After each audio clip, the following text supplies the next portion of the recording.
Hey folks, today is Friday, September 20th, 2019. As usual, my name is Jake Baldino. It's Friday, so we gotta talk about all the gaming news that's been going on this week. Let's get you caught up. Let's jump into the first thing, and that is a story surrounding Modern Warfare. As you know, the beta has been a thing, and people have objected to a new change quite a bit, stirred a little bit of controversy, and Activision has kind of acted on it. So, in the new Modern Warfare multiplayer, structurally, the way it works, you get more of a compass-style thing on the top that shows you the direction of players who are firing, and there is no mini-map on the bottom corner of the screen in this game unless you activate a UAV kill streak or something like that. Apparently, this caused quite a stir, and the reaction was not kind to this, leading to Activision and Infinity Ward quickly fixing it within the beta. I shit you not, like they must have just known people were gonna flip out and had a change ready to go, because now there's an implementation that's a bit of a compromise, because now there is a in-game map, just kind of like for navigational purposes and seeing your team members on screen, and then of course the enemies will pop up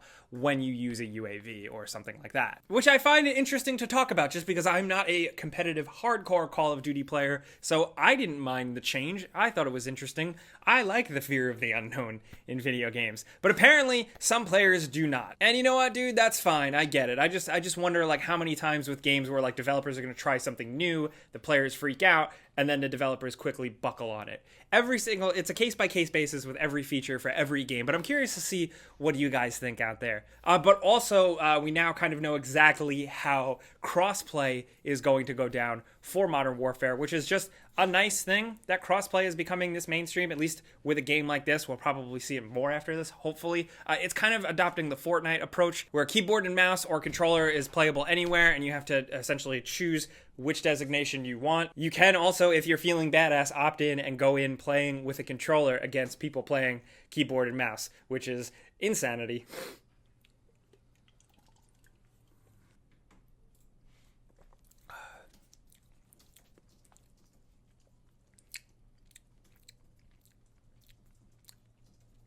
This stuff really tastes like shit. Is it really? Yeah, sorry to everybody out there who likes this. In other news, a little bit of another negative story.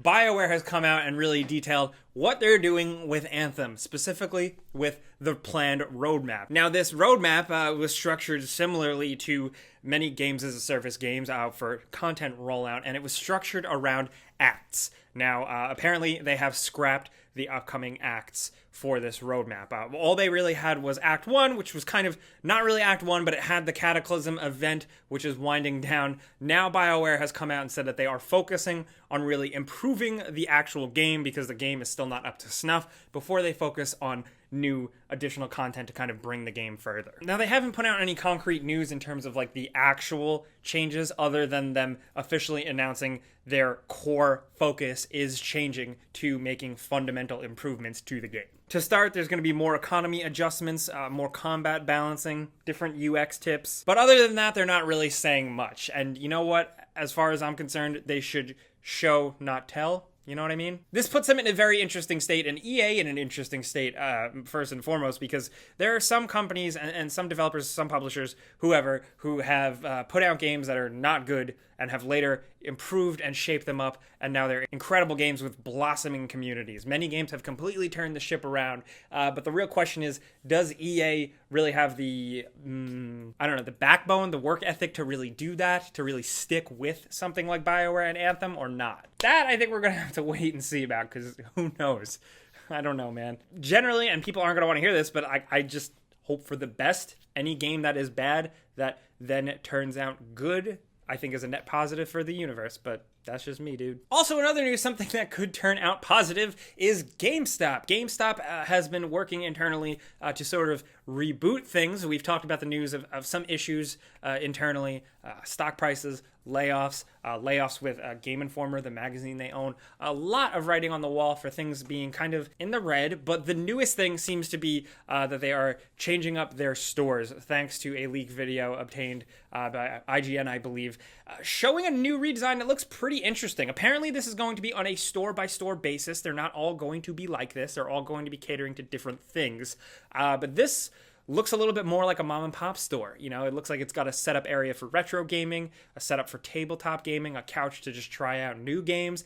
I think it's a really interesting concept. I just wonder if it's not too little too late, because honestly that type of concept is where the mom and pop stores flourish, and I think part of that is because it's not a corporate setting, you know? So for the GameStop to try and go after that, like, honestly, I applaud them for that. I think it's the right idea, but will it work, and is it too little too late?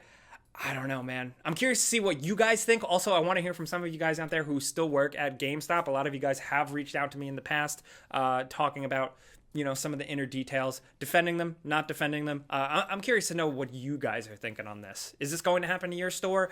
Would you get down with this? Let's talk. Next up, briefly, this episode is brought to you by Dashlane. Internet security and privacy is really important to us here in the office, so Dashlane was a product we wanted to get behind. There's a lot to Dashlane if you sign up. First, you get a secure password manager. You can set it up with your browser and it works seamlessly to autofill your important information you want to keep safe. It's especially good if you're like me, a complete absolute mess of a person who can't remember any password. This is definitely a good thing. It'll save you a lot of time. It already has for me. You also have the option to include credit card numbers and addresses, but that's up to your discretion, what you want. But it's all stored and decrypted locally on your device. It's safe, so not even Dashlane themselves can access it. All of this and more is included in one subscription too, so you keep it simple. You should consider checking it out. So here's what you do. Go to www.dashlane.com/gameranx. That's linked down in the description. You download Dashlane and you get a free premium trial for 30 days. If you love it, use promo code gameranx to get 10% off. And thanks to Dashlane for sponsoring this video.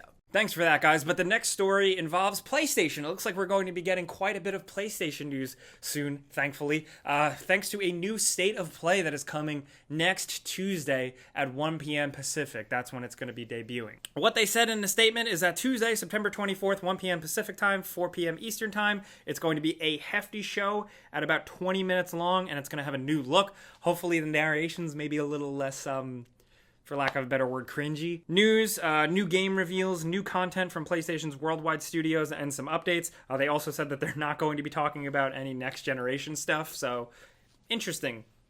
I'm curious to see what's going to go down. Maybe some release dates. I don't know. I just want to know what the deal is with, you know, some upcoming PlayStation titles. But we're just going to have to wait and see. I feel like I'm saying that about literally everything this week. You repetitious bastard. Also, if anyone cares, I don't think anyone cares. I feel like I'm the only person that still talks about video game movies. The Mortal Kombat movie has started shooting. This is the one produced by James Wan. It's got a lot of interesting people behind it in terms of writers and producers. I've said that before, where I think the team behind something is up to snuff, and I've been wrong, so I'm going to remain skeptical. But we also have the full cast and full roster of characters. Some of the creative people behind it have talked about they want to really make their own stamp and create some new characters, but we are getting all the main guys, so I'm pretty excited about that. Is Goro in it? That's the biggest question. Is Goro in it? And who's playing Goro? Dwayne Johnson. That would be H. sick. Macy. What? Did you say William H. Macy? Get out of here. I think the cast and the people they've chosen for it, for a lot of these characters, does seem pretty good. So if you do want to look into it a little bit more, we got a good /film article breakdown linked in the description below. Go for that. I'm curious to see what you guys think. I still give every video game movie a shot, damn it. Also, in case you missed this, this actually, it seems like in my world, it flew under the radar. Rockstar Games now has its own launcher. So if you are on team let's have more launchers on PC, Rockstar has one now. But the bright side is that with it, you get a free copy download of Grand Theft Auto San Andreas, aka the best Grand Theft Auto game. So I guess that's a good thing. What a lot of people are thinking this is a setup, a lead up to Red Dead Redemption 2 PC, which is something that I think exists. Next up in some housekeeping news, the Switch Lite has dropped, and over the weekend, we're going to be doing a before you buy for both Legend of Zelda Link's Awakening, and also we're diving deep into the Switch Lite itself. So look forward to those videos. Those are definitely like the types of videos we have the most fun making, so please click on them. In other news, another thing I think is worth mentioning is the Savior Kickstarter has launched. This isn't sponsored or anything, but I thought the game trailer looked interesting. It dropped during a Nintendo Direct a while ago. The Kickstarter is now out, and it seems cool. It hasn't reached its goal yet at the time of making this video, but I don't know, it seems interesting. Two things linked in the description below, some videos to watch. The first is a trailer for Terminator Resistance. They're making They're making another Terminator game. Nobody told me. That might be for a reason, because it's being made by the people who made the Rambo game that did come out this generation, that was on rails, and it was not good as much as I wanted it to be good. This trailer didn't look terrible, but I don't know, man. I'm probably still going to play it, though. Maybe we do it before we buy on it. Who knows? That comes out in November, so something to look forward to, maybe. Speaking of release dates and stuff, we also got a trailer, a launch release date trailer for Wick Hex. It's coming out October 8th, and I'm looking forward to it as sort of like a weird alternative John Wick game. Of course, I would want a third-person action game first and foremost, like Max Payne or something like that. But a top-down strategy XCOM version of John Wick is the next best thing, and I'm so there for it. Also, another thing I wanted to bring up is that they're officially making a 24/7 live video game news network. Yes, this is a thing, sort of like an ESPN or something like that for video games, specifically seemingly leaning more towards esports, which isn't totally my thing. But in terms of the bigger picture, just the industry as itself, I think it's worth at least talking about, because one of the sons of the founder of GameStop, as well as a sports and esports industry guy, they both have decent resumes for this. They have raised millions and millions of dollars in funding to kick this thing off, which is insane considering the state of media and how rocky it is, and how even though esports is taking off, esports sites have come and gone. But they are essentially going to produce all sorts of content like documentaries, live news shows, broadcasting games, broadcasting streamers, competitions, stuff like that. It's called VEN, which is Video Game Entertainment News Network. I just find it interesting. I'm curious to see what you guys think, because it's a ballsy thing. Like I said, the media landscape is crazy, but also on the flip side, esports is growing. I think the biggest thing is, can they get the creators? Can they get the developers? Can they get some of the really good presenters out there whose work I follow, even if I don't follow the actual competitions? I'm curious to see if they can get them on board. I think that's the biggest thing, because you can't just show up with $17 million and just hope it works. But I'm sure they have a plan in place. What do I know? What I do want to know, though, is that something that you would consider watching? Is that your type of thing? Because even though it's not mine, I want to learn more about it and what people are into for that. So let me know. But before we go, we got to do that console giveaway we do every single week. You know how it goes down.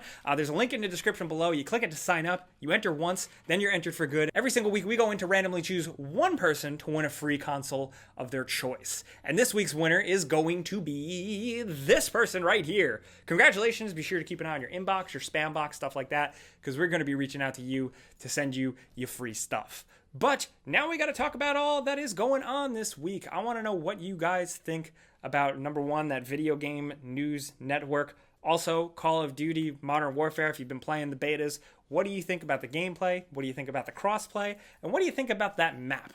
Also, speaking of that, are you an Anthem player? Are you looking forward to the fixes, the change in focus on BioWare, on the development team? And also, I want to know what you're playing this weekend. What are you doing? Are you picking up a Switch Lite? Are you picking up Link's Awakening? Are you picking up any game? You playing an old game? Not playing any games? Let's talk down there. Or hit me up on Twitter and Instagram at Jake Baldino. We're over there too. Well, not we're. I'm over there. Regardless, I hope you guys have a fantastic weekend. Thank you for coming around every Friday and watching this stuff with us, man. Clicking the like button helps us out a ton. We would appreciate that. But if you're new, consider subscribing and hitting that notification button, because we put out videos every single day. We got a lot planned. Turn those lights back on. Damn it. But as always, thanks for watching. We'll see you guys next time. Pizza's on me.